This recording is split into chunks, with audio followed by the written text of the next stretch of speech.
Hi guys, welcome to my channel Career Advisory. Today, as I discussed in my introductory video, that in on this channel we will be providing guidance to every person, to the university students, to the people who are performing in different fields of the corporate sector at entry and mid-career level, as well as we will also be helping the job-seeking candidates. So our first topic is the professional goal setting and prioritizing the career path.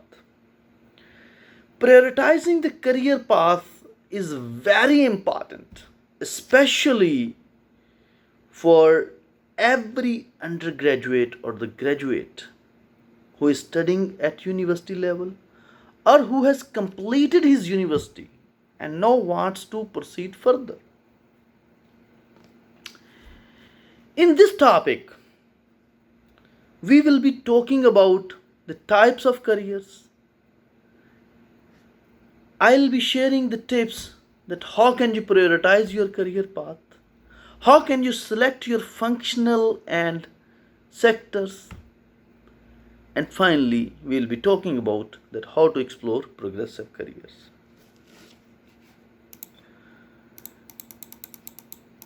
After completing university, many students come to me and they ask that, okay, please tell us what should we do now. And now I don't get surprised. Why? Because it's not their fault, it's the fault of the system, that they were not provided proper guidance in right time.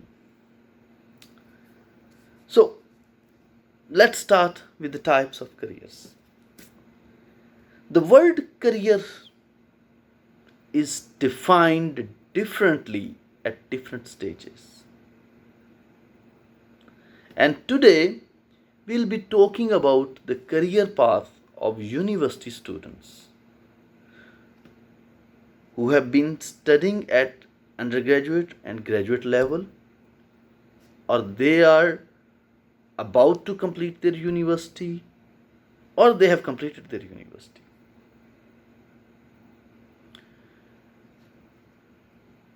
So here the word career path is limited to the careers of university students. When you are studying at university level, you have three career paths. Number one, employment. Number two, higher education. Number three, entrepreneurship. And there is a fourth option as well, competition examinations, especially for the students of subcontinent, because in the subcontinental countries people are much inclined towards civil and public services, and a significant number of students after completing their university go for competitive examinations. I never consider it a career path, because in competitive examination success rate is very low. Further, in upcoming videos we will also exclusively talking about this topic, like preparing for CSS examination or preparing for other competitive examinations. So in this video we will focus on employment only.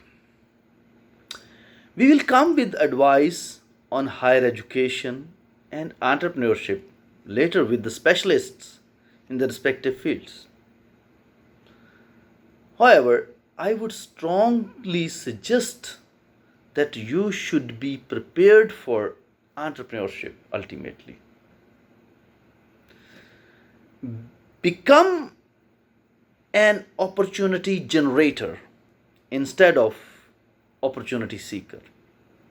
So it's my opinion that you should be ultimately entrepreneur, but you should play smartly with the passage of time. Don't quickly jump into the startup or into entrepreneurship. There's a proper career path that we will be talking about later on in next topics.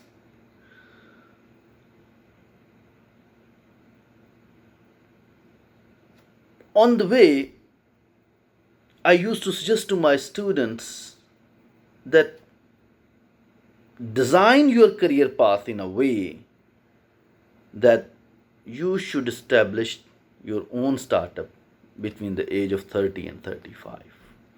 Enable yourself to establish your own business between the age of 30 and 35. So try to start some small venture parallel to your studies and job. It will also helpful for you to generate little extra income.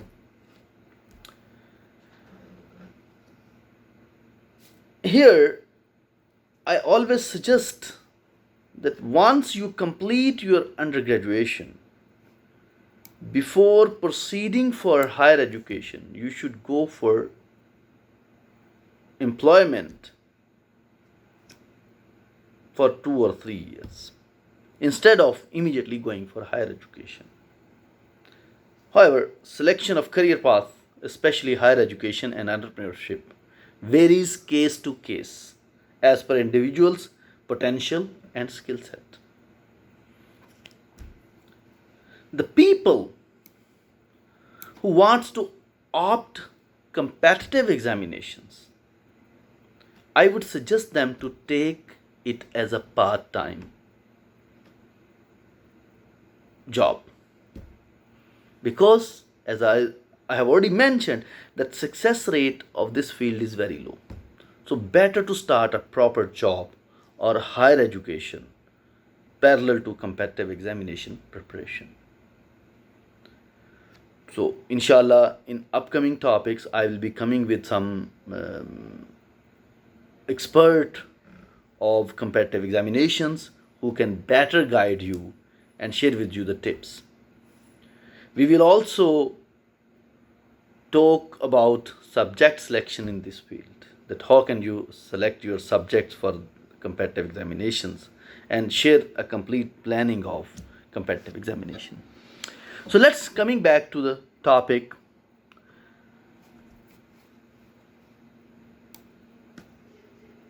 Selecting and prioritizing the career path. Very important topic. What would you like to do in future? What is your future plan? What's your ideal profession? What do you want to be? These are very common questions which an individual faces from his childhood.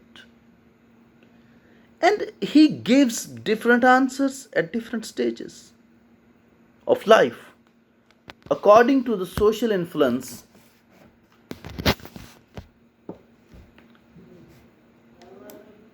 But when a student reaches at high school, so when a student reaches at high school, he must have defined his career path. He should have solid future plans. But in majority of students,